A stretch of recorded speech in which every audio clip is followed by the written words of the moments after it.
A photograph. एक photograph, ये जो पोइम है इसे लिखा है शर्ली ट्यूलसन ने, और बहुत ही मार्मिक कविता है ये। एक बेटी अपनी माँ को कैसे याद करती है उसके दुनिया से चले जाने पर, उसकी फ़ोटो को देख कर के वो कैसा महसूस करती है, किस तरह वो उदास होती है उसकी फ़ोटो को देख कर के, और पुराने दिनों को याद करती है और दुखी महसूस करती है। उसका बहुत ही सुंदर चित्रण इस कविता के माध्यम से जो पोइटेस है शर्ली ट्यूलसन उन्होंने किया है। चलिए इसको पढ़ते हैं। The cardboard shows me how it was. ये जो गत्ता है जिसके ऊपर वो फोटो जो थी उसकी मदर की वो पेस्ट की हुई थी, तो ये जो कार्डबोर्ड है, गत्ते का टुकड़ा है, शोज मी, मुझे दिखाता है कि हाउ इट वॉज, कि ये सब कैसा था। When the two girl cousins went pedalling, जब दो चचेरी बहनें, जब दो लड़कियां जो कि चचेरी बहनें थी, कजन्स यानी कजन सिस्टर्स, जो चचेरी बहनें होती हैं कजन्स, दो लड़कियां जो चचेरी बहनें थी, वेंट पेडलिंग, पेडलिंग यानी कि कम गहरे पानी में नंगे पांव चलना। वो जो है कम गहरे पानी में नंगे पांव चली जा रही थी। तो उस समय का जो दृश्य था इस फोटो के माध्यम से, जो कि इस कार्डबोर्ड के ऊपर, इस गत्ते के ऊपर लगी हुई है, वो ये दिखाता है। वो जो कार्डबोर्ड का पीस है शोज में मुझे दिखाता है कि हाउ इट वॉज, कि वो सीन किस तरह का था, वो दृश्य कैसा था। कि when the two girl cousins went paddling, जब दो लड़कियां जो कि चचेरी बहनें थी वो कम गहरे पानी में नंगे पांव चली जा रही थी। Each one holding one of my mother's hands, और वो प्रत्येक, दोनों यानी कि ईच वन यानी प्रत्येक, यानी दोनों, दोनों की दोनों होल्डिंग पकड़े हुए थी, one of my mother's hands, मेरी माता जी के हाथ को, एक हाथ को, यानी दोनों ने एक हाथ को जो है मेरी माता जी के हाथों को थामा हुआ था, पकड़ा हुआ था, और वो जो है चली जा रही थी। यानी उसकी माँ की उम्र भी उस समय काफ़ी कम थी, और उसकी माता के दोनों हाथों को जो है दो लड़कियां जो कि चचेरी बहनें थी वो पकड़े हुए थी, और कम गहरे पानी में वो चले जा रही थी। And she the big girl, और वो जो बड़ी वाली लड़की थी, शी द बिग गर्ल, वो जो बड़ी वाली लड़की थी, सम 12 years और सो, कुछ लगभग 12 एक साल, या लगभग कुछ ऐसा ही अंदाजा, सो यानी लगभग कुछ ऐसा ही, लगभग 12 साल की थी। कौन? ये उसकी मदर है, शर्ली ट्यूलसन की जो पोइटेस है उसकी मदर, वो सबसे बड़ी लड़की थी और जिसकी उम्र भी कोई बहुत ज़्यादा नहीं थी, सिर्फ 12 साल। ऑल थ्री, तीनों की तीनों, स्टूड खड़ी हुई थी, स्टिल स्थिर अवस्था में, टू स्माइल, हंसने के लिए, मुस्कुराने के लिए, थ्रू देयर हेयर, उनके बालों में से, थ्रू यानी से, देयर हेयर, उनके बालों में, कहने का मतलब हवा चल रही थी और उनके बाल उड़ रहे थे, उनके चेहरे पर आ रहे थे, और उसके अंदर से वो मुस्कुराते हुए खड़ी हुई थी। एट द अंकल, अंकल की तरफ, अंकल की तरफ मुंह करके वो खड़ी हुई थी, विद द कैमरा, जो कि कैमरे को थामे हुए थे। यानी अंकल जो थे वो फोटो खींचने के लिए कैमरा लेकर के तैयार खड़े थे, और उनके बाल उड़ रहे थे, और उसके अंदर से वो स्माइल पास कर रही थी क्योंकि उन्हें फ़ोटो खिंचवानी थी, और वो शांत अवस्था में खड़ी थी मुस्कुराते हुए। और तभी शायद वो फ़ोटो खींची गई थी जिसे देख करके कभी कवित्री जो है वो उदास होती है। अ स्वीट फेस, एक प्यारा सा चेहरा, माई मदर्स, जो कि मेरी माता जी का था, that was before I was born, और ये कब का था? बिफोर आई वॉज बोर्न, मेरे पैदा होने से पहले का था ये, यानी मेरा जन्म भी नहीं हुआ था उससे पहले का ये प्यारा चेहरा, क्योंकि उसकी उम्र जो कितनी थी, उसकी माता जी की उम्र उस समय सिर्फ 12 साल, लगभग 12 साल। एंड द सी, और समुद्र, यानी वो समुद्र तट के ऊपर, बीच के ऊपर गई हुई थी जहाँ ये फ़ोटो खींची जा रही है और उनके बाल उड़ रहे हैं। Which appears to have changed less, और वो जो समुद्र है, which appears to have changed less, जिसके बारे में ऐसा प्रतीत होता है, अपीयर यानी लगना या प्रतीत होना, टू हैव चेंज्ड लेस, कि वो बहुत ही कम बदला है। समुद्र जो है करोड़ों साल पहले भी वैसा ही था, आज भी वैसा ही है, यानी समुद्र जो है उसमें कोई परिवर्तन नहीं हुआ है। The sea which appears to have changed less, और वो समुद्र जहाँ पर वो गई हुई थी, खड़ी हुई थी, और जिसके बारे में ऐसा लगता है कि वो बिल्कुल भी नहीं बदला है इतने सारे सालों में भी। Wash their terribly transient feet, उसने धोया, समुद्र ने, जो कि बदला नहीं है, उसने धोया, वॉश धोया, देयर, उनके, टेरिबली, भयानक रूप से, यानी बहुत ज़्यादा, यहाँ पर क्या लग जाएगा? बहुत ज़्यादा। ट्रांजिएंट फीट, ट्रांजिएंट यानी कि जो टेम्परेरी है, अक्षण भंगुर है, फीट यानी पाँव, उनके भयानक रूप से यानी बहुत ज़्यादा क्षणभंगुर पाँव को जिसने धोया। अब बहुत ज़्यादा क्षणभंगुर पाँव का क्या मतलब हुआ? अक्षणभंगुर क्या होता है? जो जल्दी ही नष्ट हो जाता है। उनके पाँव कैसे थे? जो जल्दी ही नष्ट हो जाने वाले थे। कहने का मतलब ये जो ह्यूमन बॉडी है, जो इंसान है हम, हमारा शरीर जो है मिट्टी से बना है और एक दिन मिट्टी में ही मिल जाता है, यानी हम अमर नहीं हैं। हमारा जो ये शरीर है ये एक न एक दिन मर जाता है।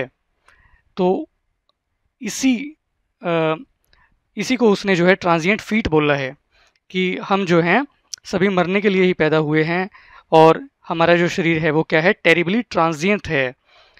समुद्र तो वैसा ही रहता है करोड़ों सालों के बाद भी, लेकिन जो हम हैं, हमारा जो ह्यूमन शरीर है ये टेम्परेरी है, कुछ समय के लिए ही है। एक ना एक दिन जो है ये मिट्टी में मिल ही जाना है। तो उस टेरिबली ट्रांजिएंट फीट को या ह्यूमन बॉडी को, जो कि नश्वर है, मानव की देह, उसको वो धो रहा था। आगे देखते हैं।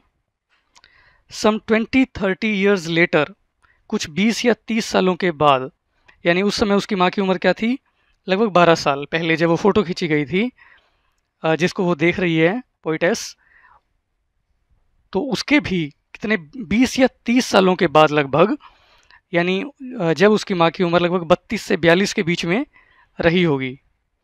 सम 20 और 30 years later she would laugh at the snapshot. Snapshot यानी वो फ़ोटो जो उस समय खींची गई थी। शी वुड लाफ, वह हंसा करती थी। एट द स्नैपशॉट, उस फोटो को देख देख करके, यानी पुराने दिनों को याद करके, पुरानी यादों को ताज़ा करके मेरी माता जी जो है वो हंसा करती थी। सी, और वो क्या कहती थी? सी, देखो। किसको? बेटी एंड डोली। सी बेटी एंड डोली, बेटी और डोली को देखो जरा। यानी उस फोटो में वो जो दो कजन सिस्टर्स थी, उनकी तरफ संकेत करते हुए कहती है वो कि उसकी माँ क्या कहा करती थी? सी बेटी एंड डोली, बेटी और डोली को जरा देखो तो सही, कैसी लग रही थी वो। यानी उस समय जो है जिस तरह का उनका पहनावा होता था उसको देख करके वो हंसती है, हंसा करती थी वो 20 या 30 सालों के बाद। पुरानी बात को अब कवित्री भी याद कर रही है, उसकी माँ तो अब जिंदा है नहीं। शी वुड से, और वो कहा करती थी, and look how they dressed us for the beach, और देखो कि वो किस प्रकार से हमें बीच के लिए तैयार किया करते थे। समुद्र तट, बीच यानी समुद्र तट पर जाने के लिए वो हमें किस तरह के कपड़े पहनाया करते थे, यानी कि उनके परिवार वाले उस समय किस तरह की पोशाकें हुआ करती थी, उस तरह की पुरानी बातों को उसकी माता जो है उसको बताया करती थी, उसे चर्चा किया करती थी।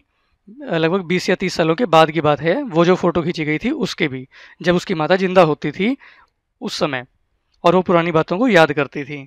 लेकिन आज के दिन जो है उसकी माँ जिंदा नहीं है, और जो पोइटेस है वो अपनी माँ को याद करती है उसकी फ़ोटो को देख देख करके, और उसके द्वारा कही गई ये जो पुरानी बातें थी इनको भी याद करती है।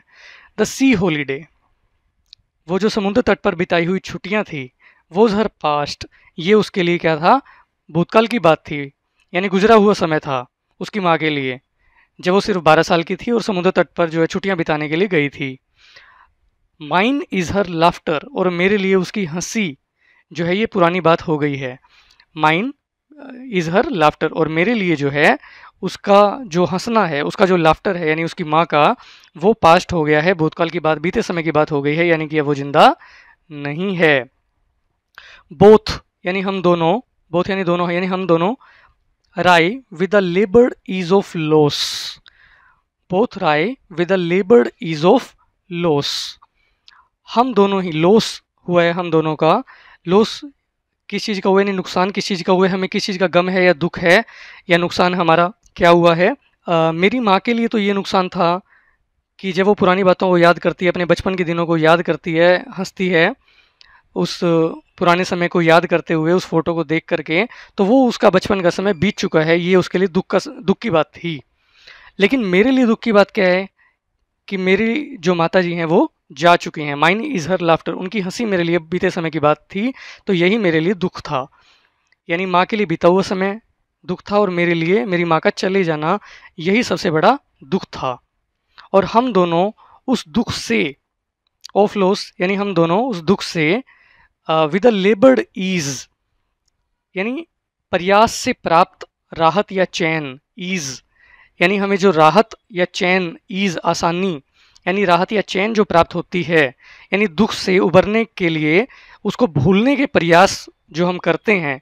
लेबर किस चीज़ की, जो हमें दुख है उसको हम जो भूलने की कोशिश करते हैं, क्योंकि हर समय हम दुखी महसूस तो नहीं करना चाहते, उसको हम भूलने की कोशिश करते हैं, उसके लिए लेबर करते हैं, प्रयास करते हैं कि कैसे भी करके हमारा दुख थोड़ा सा कम हो जाए। तो उस लॉस या दुख या नुकसान या गम जो भी है, उससे उबरने के प्रयास में जो लेबर्ड ईज हमें प्राप्त होती है, यानी प्रयासपूर्ण जो राहत या चैन प्राप्त होता है, लेबर किस चीज़ की, भूलने की। भूलने के लिए हम जो प्रयास करते हैं, उससे प्राप्त जो राहत है, उसकी वजह से या उसके साथ हम दोनों क्या करते हैं, राई करते हैं, यानी कि व्यंग्यपूर्ण हंसी हंसते हैं। राई का मतलब क्या है, व्यंग्यपूर्ण हंसी हंसना, या राई का मतलब है कभी खुशी कभी गम, यानी दुखी भी होना और खुश भी होना, यानी दोनों चीज़ें एक साथ होना, यानी कभी खुशी कभी गम, ये मतलब है राई का। या व्यंग्यपूर्ण हंसी हंसना, ये भी कह सकते हैं इसको। यानी हम दोनों की स्थिति किस तरह की है कि कभी हम हंसने लग जाते हैं, कभी रोने लग जाते हैं, या दुख के बाद हम जो है थोड़ा सा खुश जो होते हैं, खुश महसूस करते हैं उस राहत की वजह से जो हम प्रयास से प्राप्त करते हैं। उस गम को या दुख को भुलाने के लिए हम जो प्रयास करते हैं, उससे जो प्राप्त हमें राहत होती है, उसकी वजह से हम थोड़ा सा खुश होते हैं। और दुख या गम वो जो होता है हम हमारा, उसकी वजह से हम दुखी होते हैं, और उसके लिए जो प्रयास करते हैं वो भी कष्टपूर्ण होता है, वो भी दुखदायी होता है। तो इस वजह से हमारी स्थिति किस तरह की है, कभी खुशी कभी गम वाली है, हम दोनों ही राई अवस्था में रहते हैं। इस लाइन का मतलब मीनिंग जो है आप अच्छे से समझ गए होंगे। लेबर्ड ईज, लेबर्ड ईज क्या है, यहाँ पर ऑक्सीमोरोन है, टू अपोजिट वर्ड्स हैं कि लेबर जहाँ पर आप कोशिश करते हैं, प्रयास करते हैं, तो जहाँ पर आप प्रयास करते हैं वहाँ पर ईज़ नहीं होती, और जहाँ पर ईज़ होती है यानी राहत होती है, चैन होती है, रिलीफ होता है, वहाँ पर लेबर नहीं होती। लेकिन लेबर से राहत प्राप्त हो सकती है। तो यहाँ पर टू अपोजिट वर्ड्स हैं, जहाँ पर टू अपोजिट वर्ड्स होते हैं वहाँ पर जो फिगर ऑफ स्पीच या अलंकार होता है उसे हम कहते हैं ऑक्सीमोरोन। ऑक्सीमोरोन। काजोल का राजू चाचा फिल्म से एक सीन याद दिलाता हूँ आपको। जब वो बहुत ज़्यादा दुखी होती है, रो रही होती है और अपने आप को एक कमरे में बंद कर लेती है, तो जो बच्चे होते हैं उस मूवी के अंदर, वो दरवाजे के नीचे से लाफिंग गैस छोड़ देते हैं, और उस समय जब वो रो रही होती है तो उस लाफिंग गैस की वजह से वो हंसने लग जाती है, यानी कभी रोती है और कभी हंसती है। तो वो एक ऐसी ही कंडीशन है राय, कि आप अपने दुख को महसूस करने के बाद यानी कष्टपूर्ण अवस्था में भी कई बार आयरनी के साथ हंस रहे होते हैं, खुश हो रहे होते हैं, यानी अपने ऊपर ही सेल्फ मोकिंग अवस्था में होते हैं। तो वो है राय की अवस्था। या एक और एग्जांपल देता हूँ, जैसे आपने शाहरुख खान की जो देवदास मूवी है उसके अंदर वो वाला सीन देखा होगा, जो बहुत ही फेमस डायलॉग है कि कौन कम वक्त बर्दाश्त करने को पीता है। उसके अंदर भी कुछ ऐसी अवस्थाएं आती हैं कि जब जब बहुत ज़्यादा दुखी होता है, रो रहा होता है, और उस समय बीच बीच में वो हंसने भी लग जाता है अपने ही दुख के ऊपर। तो वो भी कुछ कुछ ऐसी ही अवस्था है।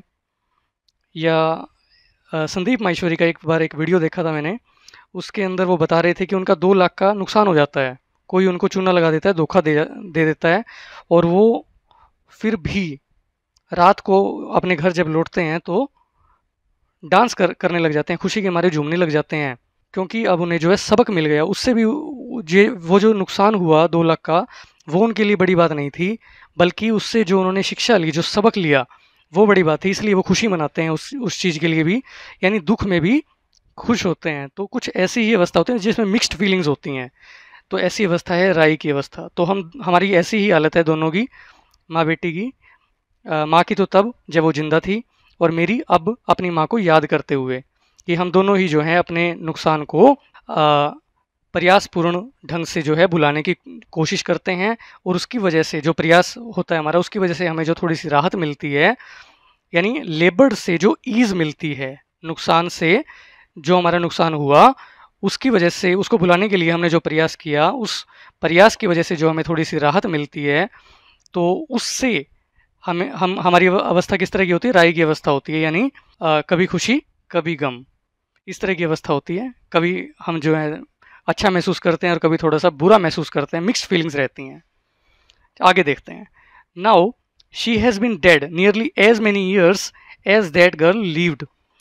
अब शी हैज़ बीन डेड, वह मर चुकी है, नियरली लगभग, एज मेनी ईयर्स लगभग उतने ही साल हो गए, एज दैट गर्ल लिव्ड जितने की वो लड़की जितने साल जी थी। यानी वो लड़की जब वो फोटो खींची गई थी, यानी मेरी माँ, वो उस समय उसकी जो उम्र थी, यानी जितने साल वो जी थी, यानी 12 साल, तो उतने ही साल अब बीत चुके हैं उसकी मृत्यु को भी। And of this circumstance there is nothing to say at all. और इस परिस्थिति के बारे में, इस हालत के बारे में, सर्कमस्टेंस यानी कि हालत या परिस्थिति, और इस परिस्थिति के बारे में, इस हालत के बारे में, देयर इज नथिंग टू से, कुछ भी कहने लायक नहीं बचा है एट ऑल, बिल्कुल भी। इस परिस्थिति के बारे में अब कुछ भी कहने लायक स्थिति नहीं है। इट्स साइलेंस, साइलेंस इज, इसकी जो चुप्पी है, इस परिस्थिति की जो चुप्पी है, या इस फोटो की जो खामोशी है, साइलेंस इज, ये चुप करवा देती है, ये मुझे शांत कर देती है, चुप करवा देती है। अब कहने को कुछ बचा ही नहीं है, क्योंकि उसकी माँ जो है अब वो जीवित नहीं है। इसलिए उस फोटो की, उस परिस्थिति की जो खामोशी है, वो मुझे भी खामोश कर देती है। तो कितने सुंदर ढंग से पोइटस ने जो है अपनी बात को, अपने पुराने दिनों को, अपनी माँ को याद करते हुए बताया है नोस्टैल्जिक वे में। नोस्टैल्जिक क्या होता है? नोस्टैल्जिया यानी बीते हुए पुराने जो आपके अच्छे दिन हैं उनको याद करके थोड़ा सा दुखी महसूस करना, उसको बोलते हैं नोस्टैल्जिया। तो उम्मीद है कि ये पोइम जो है आपको समझ आई होगी।